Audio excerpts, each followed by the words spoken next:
हाँ जी भाई नमस्कार। हम बात कर रहे हैं रेशो के फिक्स पैटर्न पर आधारित सवालों की।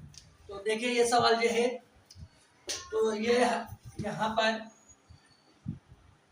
एक्स स्क्वायर प्लस 4y² बराबर 4xy। अब हमें लाना है x/y।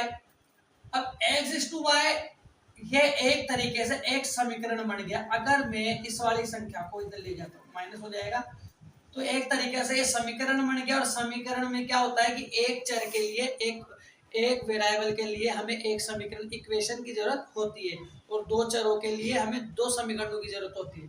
तो यहाँ में एक्स और वाई, अब एक्स और वाई का मान तो निकाल नहीं सकते। तो अब यहाँ पे एक फिक्स पैटर्न यानी कभी भी ये ऐसे सीक्वेंस आ जाए तो ये हमेशा किस रूप में बनेगा, ये हमेशा x प्लस वाई यानी ये हमेशा इस रूप में बनेगा। वैसा ध्यान देना, ठीक है।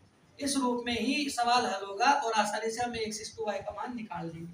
तो देखो कैसे, तो गौर करना। यहाँ सवाल है x² प्लस 4y² माइनस का 4xy 0।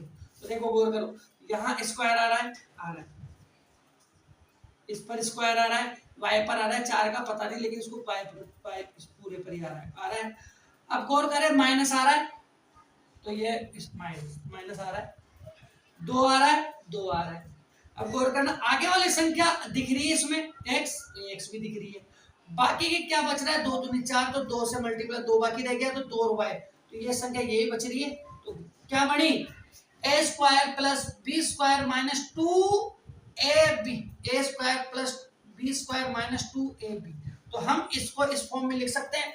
तो इस फॉर्म में लिखेंगे तो x की जगह तो x आ जाएगा और b की जगह यानी y की जगह 2y आ जाएगा। माइनस में आएगा नहीं, सॉरी माइनस में आएगा, माइनस। तो 2y का होल स्क्वायर बराबर का क्या आ जाएगा, 0, क्योंकि इधर 0 है।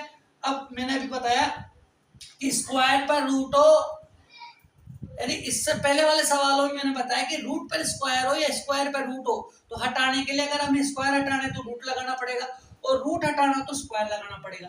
तो यहाँ हम स्क्वायर लगाएंगे, रूट लगाएंगे, तो रूट से रूट कट गया।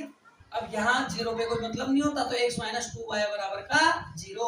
2y किधर चला जाएगा, उधर, तो 2y को उधर भेज दो, भेजो। अब y इसके नीचे आ जाएगा, y इसके नीचे आया, कुछ नहीं है, तो y इसके नीचे 2/1। तो हमारा आंसर क्या है, 2/1 यानी 2:1। तो 2:1 बी में। अब एक तरीका तो ये था और एक तरीका क्या था कि हम डायरेक्ट इसमें मान रख सकते थे। 2 दूनी 4 रख दो और 1 का मान रखोगे तो 4 एकम 4, 2 दूनी 4 और 4 एकम 4। और ये यहाँ देखो, तो यहाँ आया 2 दूनी 4 तो 4 और यहाँ देखो 4 और 1 रखोगे तो 4, तो क्या आया 8।